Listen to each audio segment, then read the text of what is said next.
আল্লাহ রাব্বুল আলামিন কোরআনে কারীমের ভিতরে নবীজির নাম একটি বারের জন্য নাম ধরে তাকে ডাকেন নাই, বরং তিনি বলেছেন তোমরা পরস্পর পরস্পরকে যেভাবে নাম ধরে ডাকাডাকি করো আমার নবীকে সেভাবে নাম ধরে ডাকবে না। আল্লাহ নিষেধ করেছেন আমার নবীর নাম ধরে ডাকবে না।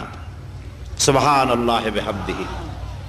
এই পৃথিবীতে যত নবী আসছেন সমস্ত নবীরা হলেন এলাকা ভিত্তিক নবী, অঞ্চল ভিত্তিক নবী। এক এক এলাকার, নূহ আলাইহিস সালাম এক এলাকার, মুসা আলাইহিস সালাম আলাক এলাকার, দাউদ আলাইহিস সালাম আরাক এলাকার, এরকম এলাকা ভাগ ভাগ করা। কিন্তু মুহাম্মদ সাল্লাল্লাহু আলাইহি ওয়াসাল্লামকে আল্লাহ রাব্বুল আলামিন কোন এলাকার জন্য নবী বানান নাই।